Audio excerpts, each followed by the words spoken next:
Merhaba arkadaşlar. Herkese günaydın.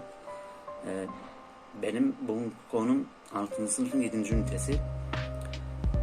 6. sınıfın 7. ünitesi elektrik iletimi.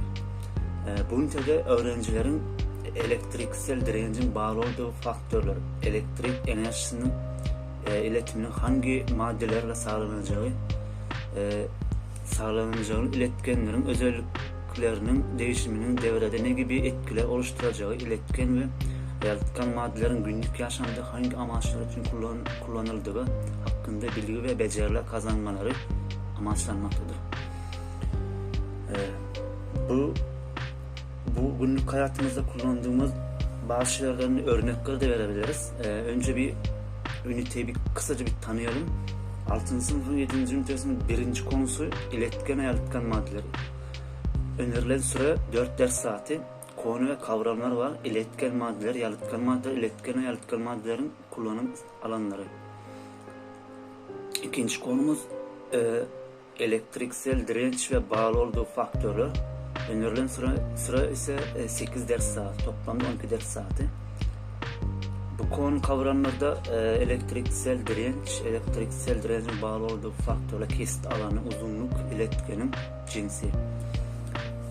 Şimdi kısaca bir konuyu kısaca bir anlatalım.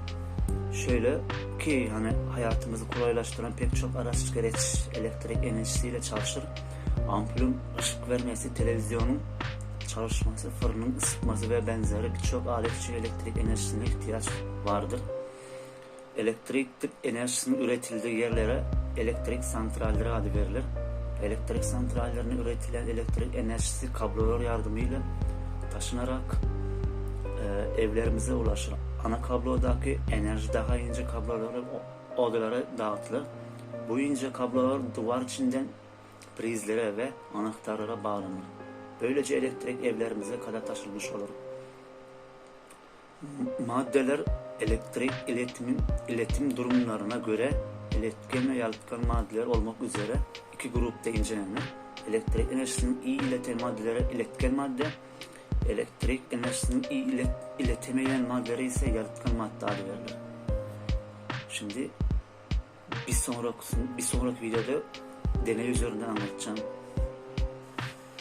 A few moments later. Evet arkadaşlar, şimdi benim elimde gördüğünüz küçük devre var.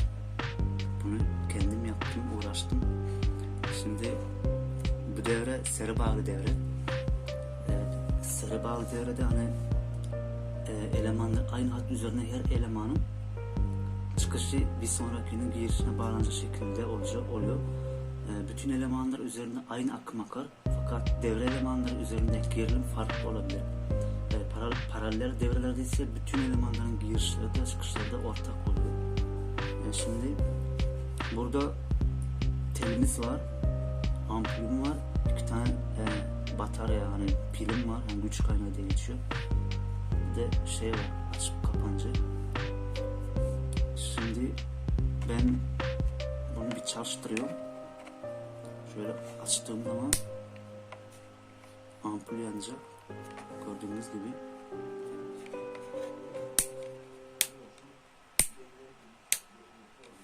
Basit bir devre.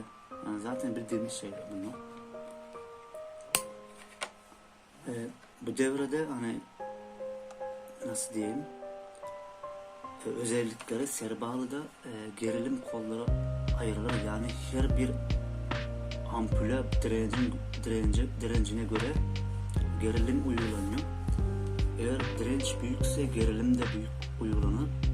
Ampullerdeki gerilimlerin toplamı bize pildeki toplam gerilimi veriyor. Paralel bağlı devrelerde gerilim her yerde aynıdır. Devredeki toplam direnci bulmak için tüm dirençler toplanmalı. Şimdi şöyle göstereyim. Burada bir tane daha ampul olsaydı şuradan bir tel geçirip şöyle bağladığım zaman şurada şey olacak. Bağladığım zaman bu da yanacak ama paralel bağlı devre olacak.